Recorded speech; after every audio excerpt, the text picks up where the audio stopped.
জনাব তারেক রহমান খুব শক্তভাবে বলেছেন যে যেই সিদ্ধান্তগুলো এই সরকার নিচ্ছে এই সিদ্ধান্তগুলো এই সরকারের নেবার কথা নয়, এবং পরবর্তীতে যে সরকার আসবে তাকে কিন্তু এই সরকারের সিদ্ধান্তের সকল দায়ভার বহন করতে হবে।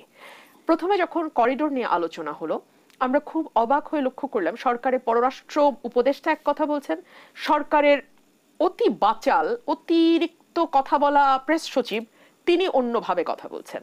অর্থাৎ পররাষ্ট্র উপদেষ্টার সাথে প্রেস সচিবের কথার কোনো মিল নাই। দুই হচ্ছে, যখন আমরা বন্দর নিয়ে আলোচনা শুরু হলো তখন আমরা দেখলাম যে তারা দাবি করছেন বন্দর হচ্ছে বাংলাদেশের হৃৎপিণ্ড, এবং এই চট্টগ্রামের এই বন্দরটি যদি আরো বেশি সচল এবং সক্ষম করা না যায় তাহলে নাকি শরীর যথেষ্ট রক্ত পাবে না এবং যথেষ্ট মানে সচল ভাবে দেশ সামনের দিকে এগোতে পারবে না। আমি রিপোর্টগুলো দেখছিলাম যে আচ্ছা কখন আমরা বিদেশিদের হাতে বন্দর দেই? সাধারণত বন্দরে বিদেশিরা বিনিয়োগ করে, বন্দর তৈরি করে, মানে টার্মিনাল, দুঃখিত, বন্দর মানে টার্মিনাল তৈরি করে, টার্মিনাল প্রথম কয়েক বছর তারা সেটা ম্যানেজ করে, তাতে কি হয় একটা দেশ বিনা ব্যয়ে একটা টার্মিনাল পায় এবং সেটা রক্ষণাবেক্ষণ যেহেতু বিদেশিরা বেশ কয়েক বছর ধরে করে, কারণ তাদের কষ্টটা তারা সেভাবে তুলে নিয়ে যায়, যাতে বন্দরের ওই দেশের মানুষ যারা আছে তারা একটা দক্ষ জনবল হিসেবে বন্দরে গড়ে ওঠে। কিন্তু যেই টার্মিনালটা নিয়ে কথা হচ্ছে সেই টার্মিনাল অলরেডি তার সক্ষমতার চেয়ে 30 লক্ষ টন বেশি মানে মাল গত বছর তারা লোড আনলোড করতে পেরেছে। সো অতি সক্ষম, এবং যেই বন্দরটিতে ইনভেস্ট করে আর কিছু করবার নাই কারণ পাশেই নৌবন্দর, সেটার পেছনে কেন বিদেশি বিনিয়োগ আসছে এই প্রশ্ন তো করতেই পারি। দুদিন আগে আমি আরেকটি প্রাইভেট টেলিভিশন চ্যানেলে ওই অতি কথক আমাদের প্রেস সচিবের একটা ইন্টারভিউ, একক ইন্টারভিউ গেছে। আমি ওনাকে বারবারই কথাগুলো বলছি কারণ উনি যখন গণমাধ্যমে কথা বলেন উনি রাজনীতিবিদদের খুব অসম্মান করে কথা বলেন। সো ওনাকে আমি, যেহেতু সম্মান বিষয়টা রেসিপ্রোকাল, আপনি আমাকে দেখালেই আপনি সম্মান পাবেন, উনি যেহেতু রাজনীতিবিদদের সম্মান করে কথা বলেন না, সো আমিও মনে করি এই বাচাল প্রেস সচিবকে নিয়ে খুব সম্মান নিয়ে কথা বলার কিছু নাই। ওনার একক ইন্টারভিউটা আমি দেখছিলাম, সেখানে তিনি অ্যাঙ্কর তাকে প্রশ্ন করার কারণে তিনি অ্যাঙ্করকে বামপন্থী বলেছেন, সেন্ট মার্টিন নিয়ে প্রশ্ন, তিনি বামপন্থী রাজনীতিবিদদের বনসাই বলেছেন যারা নিজেরা বামুন হয়ে থাকে এবং তারা রাজনীতির সবকিছুই বামুনের চোখে দেখে, এবং তিনি যখন আমার প্রসঙ্গে প্রশ্ন করেছেন অ্যাঙ্কর, তিনি আমাকে লেখাপড়া করতে বলেছেন। তো আমরা তো বাংলাদেশের মানুষজন মোটামুটি মূর্খ, ওনারা তো সে কারণেই এক দল দক্ষ বিদেশি দিয়ে বাংলাদেশ এখন চাল। আমি এতগুলো কথা বললাম, তো এই বাচাল প্রেস সচিবের কাছে আমি অশিক্ষিত। সেন্ট মার্টিন নিয়ে প্রশ্ন করার কারণে ওই অ্যাঙ্কার হচ্ছেন বামপন্থী আর বামপন্থীরা হচ্ছেন বনসাই। তো আমি ওনার জ্ঞাতার্থে জানাই যে কথাটি উনি বলেছেন, উনি তো অনেক পড়াশোনা নিশ্চয়ই করেন, না হলে ওনার বাকি সবাইকে মূর্খ কেন মনে হয়? উনি কি জানেন ওনার সোর্স অফ পাওয়ার কি? উনি তো পাওয়ারটা খুব এনজয় করছেন, ওনাকে দেখলেই বোঝা যায়, কিন্তু উনি কি জানেন ওনার সোর্স অফ পাওয়ার কি? ওনার উৎস কি ক্ষমতার? ওনার ক্ষমতার উৎস হচ্ছে একটা রেফারেন্স যেটা সংবিধানের 106 অনুচ্ছেদ অনুযায়ী সুপ্রিম কোর্টের কাছ থেকে নেওয়া হয়েছে। এখন আপনি আসেন সেই রেফারেন্সে কি লেখা আছে আমরা একটু দেখি। সেই রেফারেন্সে লেখা আছে, এমতাবস্থায় গণপ্রজাতন্ত্রী বাংলাদেশের সংবিধানে অন্তর্বর্তীকালীন সরকার গঠনের কোনো বিধান না থাকায়, যেহেতু অন্তর্বর্তীকালীন সরকার গঠনের কোনো বিধান নাই, কেয়ারটেকার গভর্নমেন্টের প্রভিশন সংবিধান থেকে হাসিনা তুলে দিয়েছে, উল্লেখিত প্রশ্নের বিষয়ে বাংলাদেশ সংবিধানের 106 অনুচ্ছেদে প্রদত্ত উপদেষ্টামূলক এখতিয়ার প্রয়োগ করে বাংলাদেশ সুপ্রিম কোর্টের আপিল বিভাগ এই মতামত প্রদান করছে যে রাষ্ট্রের সাংবিধানিক শূন্যতা পূরণে জরুরি প্রয়োজনে মহামান্য রাষ্ট্রপতি রাষ্ট্রের নির্বাহী কার্য পরিচালনার নিমিত্তে, অন্য কোনো কাজ না, ডে টু ডে নির্বাহী কাজ, এক্সিকিউটিভ ডিউটি পালনের জন্য অন্তর্বর্তীকালীন ব্যবস্থা হিসেবে প্রধান উপদেষ্টা এবং অন্যান্য উপদেষ্টাদের নিযুক্ত করিতে পারিবেন। এবং এই রেফারেন্স অনুযায়ী কিন্তু এই উপদেষ্টা পরিষদ গঠিত হয়েছে। আমাদের উপদেষ্টাদের আপনি মন্ত্রী এবং প্রধান উপদেষ্টাকে আপনি প্রধানমন্ত্রী বলতে পারবেন কিনা সেইটা নিয়ে একটা প্রশ্ন আছে। এই সরকার আসার পর একটা অধ্যাদেশ করেছিল, সেই অধ্যাদেশে সরকার বলেছিল যে প্রধানমন্ত্রীর দায়িত্ব হচ্ছে প্রধান উপদেষ্টা এবং অন্যান্য উপদেষ্টারা মন্ত্রী পদমর্যাদার হবেন। সেই অধ্যাদেশটা কোনো এক অজানা কারণে চাপা পড়ে গেছে। অজানা কারণটা কি জানেন? অজানা কারণটা হচ্ছে বাংলাদেশের সংবিধান অনুযায়ী মন্ত্রী তো দূরেরই কথা, আপনি সংসদ সদস্য বা এমপিও হতে পারবেন না যদি আপনি বিদেশি নাগরিক হন। এই সরকারের উপদেষ্টা পরিষদ, তার এক্সটেন্ডেড ভার্সন আমাদের নিরাপত্তা উপদেষ্টা, যেই পদটা বাংলাদেশে কোনোদিন ছিলই না, সেটাকে তৈরি করা হয়েছে, এরা প্রত্যেকে অন্তত 12 থেকে 14 জন বিদেশি নাগরিক আছে। নিরাপত্তা উপদেষ্টা ইতিমধ্যে সেই অভিযোগ নাকচ করেছেন। উনি কি বলেছেন? উনি কথার মারপ্যাচ দিয়েছেন। উনি একবারও বলেন নাই, উনি বলেছেন বাংলাদেশের নাগরিক হিসেবে, কিন্তু অন্য কোন দেশের নাগরিকত্ব তার নাই, ডুয়েল সিটিজেনশিপ নাই, সেটা কিন্তু উনি বলেন নাই। এক। দুই হচ্ছে, আমাদের সেই অতি বাচাল প্রেস সচিবকে এই প্রশ্ন করা হয়েছিল, বারবার করা হয়েছিল। এই বাচাল প্রেস সচিব একবারও বলে নাই যে এই উপদেষ্টা পরিষদে বিদেশি কোন নাগরিক। তিনি বলেছে যে এটা অভিযোগ উত্থাপন করবে সে প্রমাণ করবে। কেন তোমাদের ওই ট্রান্সপারেন্সি স্বচ্ছতা নাই কেন, সেই জবাবদিহিতা নাই কেন?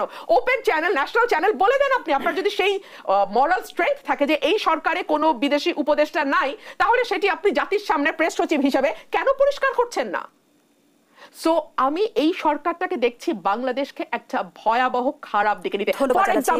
ফর এক্সাম্পল আমরা গত কয়েক মাস ধরে আপনি জানেন সেন্ট মার্টিনে কিন্তু পর্যটন নিষিদ্ধ হয়ে আছে। এই ব্যাপারেও তাকে প্রশ্ন করা হয়েছিল। তিনি আবারও ওই উপস্থাপক এবং আমাকে মূর্খ বলেছেন, কিন্তু ঠিক কেন সেন্ট মার্টিন, পরিবেশ রক্ষার কথা উনি বলেছেন, কিন্তু পরিবেশ সকল কিছু গিয়ে সেন্ট মার্টিনেই জমা হলো। বাংলাদেশের খাল বিল নদী নালা মানে সমস্ত কিছু ভরাট করে সমস্ত কিছু, বুড়িগঙ্গার কথাই ফর এক্সাম্পল ধরেন আপনি, এগুলো কোনো জায়গায় পরিবেশ ইয়ে হলো না। বায়ু দূষণে বাংলাদেশ সারা বিশ্বে 1 নম্বর হয়ে যায় প্রতিদিনই, ঢাকা শহর 1 নম্বরে চলে আসে, সেটা নিয়ে কিছু হলো না। আপনার কাছে মনে হলো সেন্ট মার্টিনের প্রবাল দ্বীপ রক্ষাতে, অর্থাৎ বাংলাদেশে যেন অসাধারণ একটা পরিবেশ বিরাজ করছে এবং প্রাকৃতিক পরিবেশ অসাধারণ, শুধুমাত্র আইদার উনি ওই চেয়ারে বসে উনি অন্ধ এবং বধির হয়েছেন, অথবা তিনি জেনে শুনে বুঝেও তিনি তার ক্ষমতাটাকে প্রলম্বিত করতে চাইছেন। আপনি যে 3টা উদাহরণ দিলেন ভারতের, একটা হচ্ছে পুশ ইন করা হচ্ছে, আমরা প্রতিদিনই দেখতে পাচ্ছি হয় প্লেন দিয়ে উড়িয়ে এনে তারপরে বন্দর দিয়ে স্থলবন্দর দিয়ে ঢোকানো হচ্ছে। আমরা দেখতে পাচ্ছি ট্রান্সশিপমেন্ট বাতিল হওয়ার 1 মাস যেতে না যেতে স্থলবন্দর বন্ধ করে দিয়েছে, যেখান দিয়ে আমাদের কাপড় যেত, আমাদের রপ্তানি হতো কাপড়, আমাদের প্রাণের যে পণ্যগুলো সেগুলো যেত। আজকে অলরেডি কয়েক ট্রাক পণ্য প্রাণের কয়েক কোটি টাকার সেটা ফেরত এসছে। সো আমরা একদিকে ভারতের সঙ্গে একটা অদ্ভুত সম্পর্ক তৈরি করে রেখেছি, অন দি আদার হ্যান্ড মিয়ানমারের সাথে আমাদের সম্পর্ক কি সেটাও কিন্তু আমাদের কাছে স্পষ্ট না। আমরা বর্ডার শেয়ার করি, কিন্তু ভারত আর মিয়ানমারের সাথে আমাদের কিন্তু আর কারোর সাথে বর্ডার শেয়ারিং নাই। মিয়ানমারের সাথে আপনি চিন্তা করেন, মানবিক করিডোরের কথা বলে বাংলাদেশের একটা পলিটিক্যাল পার্টির সঙ্গে আলোচনা না করে আমরা মানবিক করিডোরের নামে ইউএন কে সেখানে অ্যাক্সেস দেওয়ার কথা বলছি। আমরা দেখতে পাচ্ছি যে বর্ডার ক্রস করে মিয়ানমারের মানে একেবারে পোশাক পরা লোকজন এসে আমাদের বর্ডারে নাচ গান অনেক রকম খেলাধুলা করে আবার ফিরে যায়, আমাদের সরকারের টু শব্দ করবার কোনো ইয়ে হয় না। আবার সেই মানে প্রেস সচিবের কথা বলতে হয়, তিনি খুব উঁচু গলায় ওই অনুষ্ঠানে বলছিলেন যে একটাও তো রোহিঙ্গা এত বছরে কেউ পাঠাতে পারেনি। এখন এই 9 মাসে কি একজন রোহিঙ্গাও গেছে? আপনার মনে থাকবার কথা, যখন রমজান মাসে অ্যান্টনিও গুতেরেস এসেছিলেন বাংলাদেশে, তখন কিন্তু বলা হয়েছিল তার আগে 1,80,000-এর মতন রোহিঙ্গা এই সরকার নাকি ধাপে ধাপে পাঠাতে পারবে। উল্টো 1 মাস যেতে না যেতে 1,13,000 রোহিঙ্গা বাংলাদেশে নতুন করে আবার অ্যাড হয়েছে।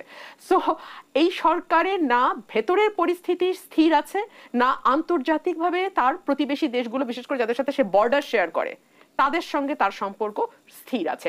এই সরকারটা এই অস্থিরতাকে আমি মনে করি ইচ্ছাকৃতভাবেই জিয়ে রাখতে চাইছে। যে কথাটি মাসুদ ভাই বলছিলেন যে ওরা আসলে নির্বাচনের দিকে যেতেই চাচ্ছে না, এবং এটা এত মানে খাটো হয়ে যাচ্ছে এই সরকারে যারা উপদেষ্টা আছেন, বিকজ প্রত্যেকের তো একটা প্রোফাইল আছে এবং মানে প্রত্যেকেরই একটা যার যার ক্যারিয়ার প্রফেশন ছিল।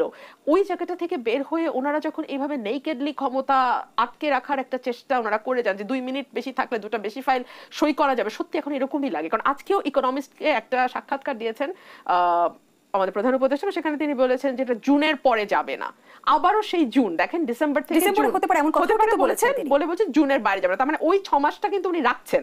উনি চাইলেই কিন্তু একটা ক্লিয়ার আনসার করতে পারেন যে আসলে সরকারের পরিকল্পনা কি।